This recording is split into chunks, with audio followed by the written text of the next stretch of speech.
And now we get to something that frankly has been burning in my mind since these ratings come out. The selection Sunday happened. And I didn't want to come out with this particular segment right away as it happened because I'm not going to lie to you. I had some strong opinions, and dare I say it, I've had some emotion involved in what the final power rankings were from the college football playoff committee. So there's that. And that being said, what we ended up doing is I slept on it. Wanted to see if my opinion would change, see if that emotion would die down a little bit on my end. And we didn't just sleep on it, we took a hibernation on it because I really wanted to have a good solidified opinion. And I also wanted to hear from other people as well, just to see what's going on in the college football world. How are they reacting to this controversy with the college football rankings? And no matter how much I thought about it, I still arrived to two fundamental conclusions that what happened on Sunday was a tragedy, and it's not something that should be condoned in terms of what happened with the college football playoff and who should have gotten that fourth and final spot. I have absolutely no problem including Washington. I absolutely have no problem including Texas in there. I thought those were two teams that absolutely belonged. Michigan, from an on-field perspective, they absolutely belonged as well, but their off the field definitely was concerning. So I'm curious that Washington or Michigan was not really punished in that regard by the playoff committee with those cheating allegations going on. What really comes down to is that fourth and final spot. And that fourth and final spot went to Alabama, who did win the SEC championship, but they got in over an undefeated Power 5 team in Florida State. And the ACC was not a bad league by any means. I thought it was actually a very good league, for the ACC this season here in 2023. Because I think about it from two separate perspectives. It comes down to, first and foremost, it comes down for me to the age-old argument. And something that I saw raging Sunday morning leading up to the late night on Saturday. And it was this: who deserves to get in more? The four best teams or the four most deserving teams? And it was pretty split among the college football committee in this particular regard. Those that fought for best teams, gave a screenshot of, what TCU happened to do against Georgia. Plot twist, it was a no-show for TCU, just to put it nicely. But on the opposite side of that coin, TCU was only in that position playing Georgia in a national championship game was because they beat Michigan fair and square on a neutral site field in the college football playoff semifinal, just like Georgia beat Ohio State fair and square in that national championship semifinal this past season. So would Michigan last season would have matched up a little bit better against Georgia? Sure, you could absolutely make that argument, but TCU was the more deserving team. Why? Because they beat Michigan on a neutral site field. They earned the opportunity to play in a national championship game against Georgia. And did it work out the way that TCU wanted it to work out in that national championship game? Absolutely not. It was a splattering. I remember my wife and I, we turned that game off at halftime, I would say. If we even made it through the entire first half, it was a splattering unlike any other. But TCU deserved to be in there because they beat Michigan. And it just comes down to the games should absolutely matter at the end of the day. Alabama is absolutely deserving. Don't get me wrong. I'm not trying to make this argument that Alabama is not deserving at all. Alabama has a very good resume. Alabama has a very good argument in its own right. Alabama won in what I believe is the toughest conference in America. They beat a Georgia team that is on a 29-game winning streak. So I'm not saying this argument because Alabama doesn't deserve it at all, because that's not true. Alabama was deserving, and now that if they were in the playoff, and they actually are, Alabama has a team that is capable of winning a national championship. Here's where my problem lies. Florida State is not like what happened to UCF in 2017 or what happened to a lesser degree Cincinnati in 2020.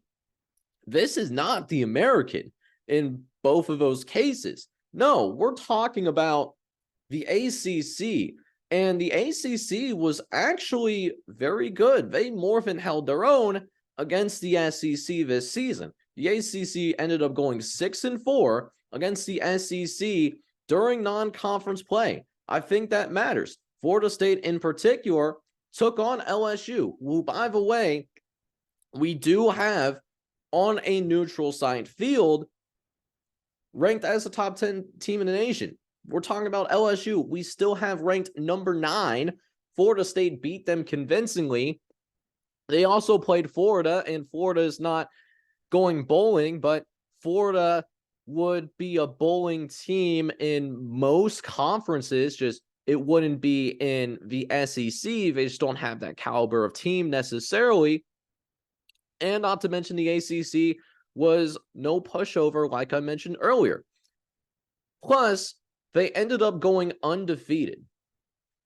That should matter. That absolutely should matter.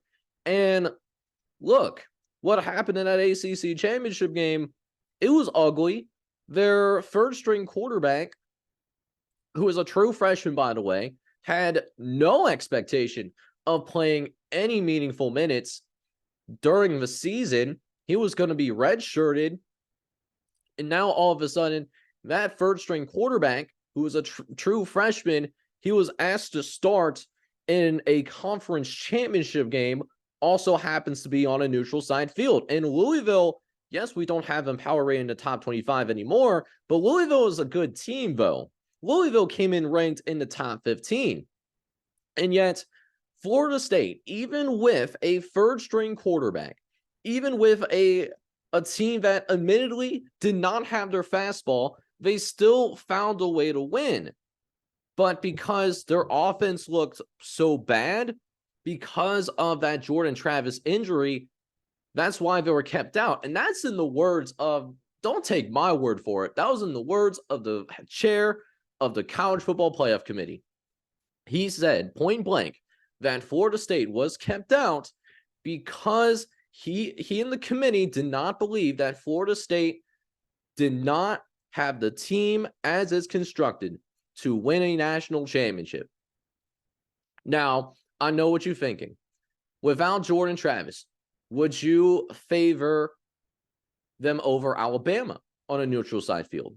Georgia on a neutral site field? Ohio State on a neutral site field?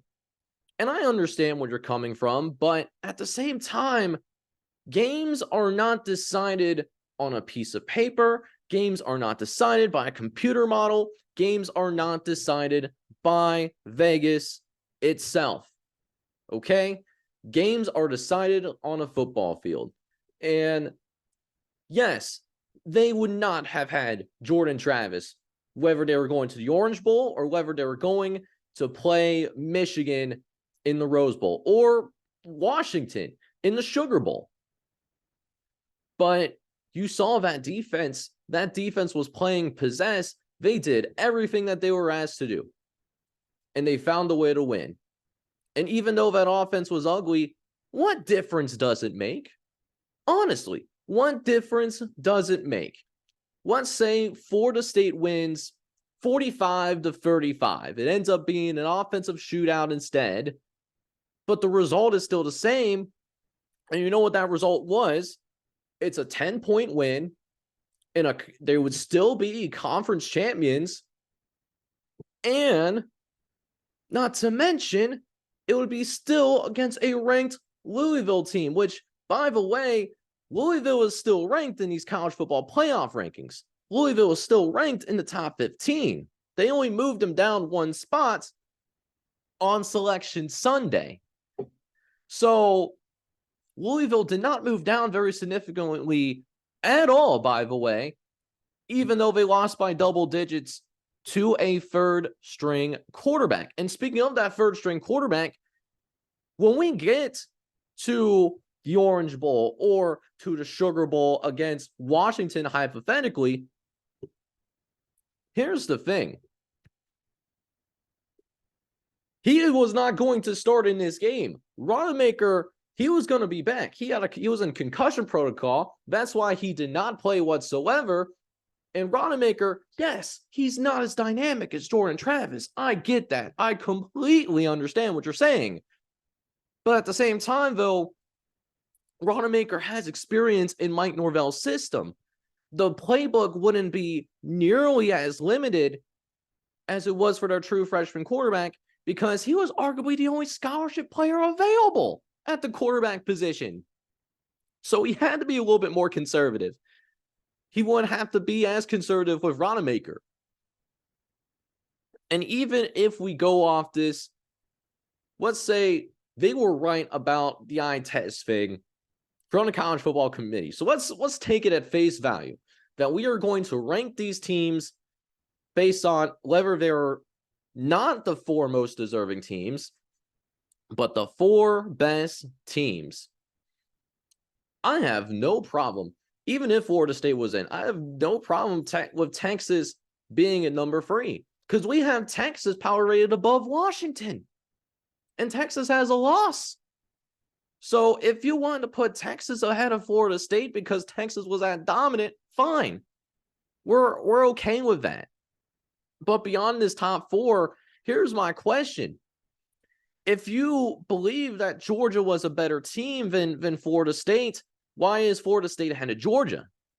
Why was Ohio State not even considered for a top 4 spot?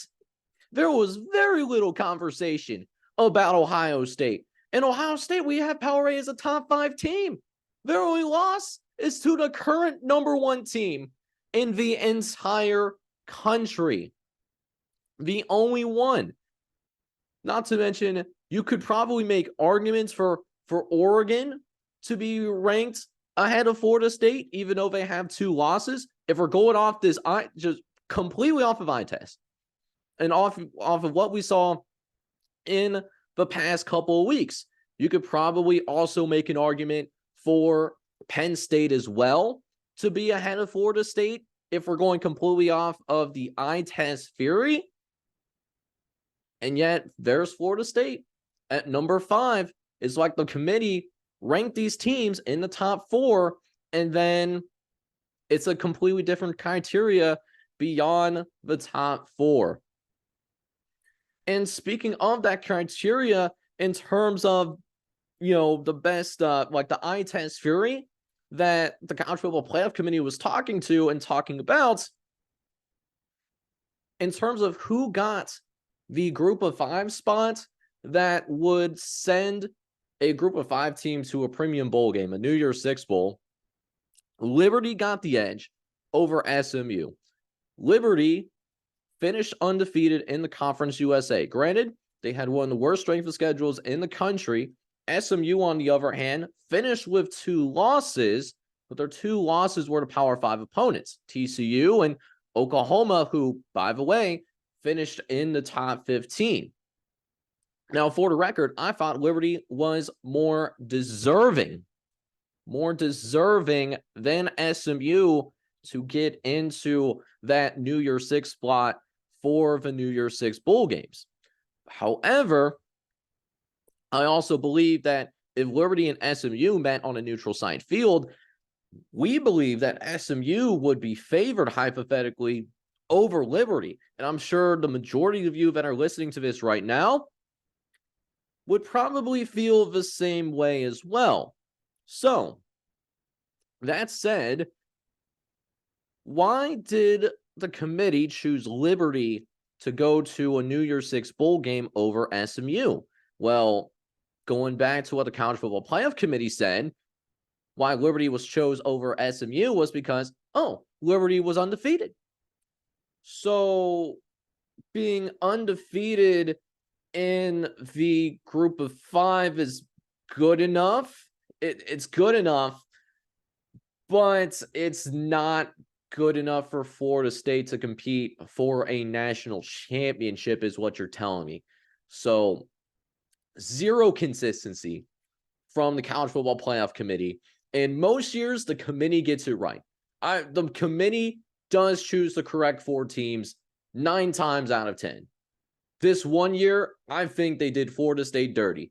And if it leads to the eventual demise of the ACC, look back at this moment specifically. Now, this won't happen again where an undefeated Power 5 champion will be left out of an opportunity to compete for a national championship because they will go to the 12-team playoff after this year. And that's perfectly fine. But that being said, this is a tragedy. I think that it should be 4 most deserving instead of the 4 best teams, because at the end of the day, this is what sports is all about. What we saw here, in my opinion, is I personally thought that there was some SEC bias involved. And do we believe that the SEC is the best conference in America? We do. And, we'll dive into that later on in this podcast. However, that being said, I disagree with Alabama being in, even though Alabama does and is deserving of competing for a national championship, but they are not as deserving as Florida State. And this decision goes against everything that sports is about. And there's only 2 type of fans, frankly, that I think are okay with Alabama being in over Florida State. One, you're a fan of an SEC school. Almost every SEC fan that I talk to is perfectly fine with Alabama being in. They're advocating for their conference, or you don't have a full and complete concept of how sports works. Like, let's say Ohio State beats Michigan, but then Michigan goes to the Big Ten championship. That's what happened here. Like, does that make sense?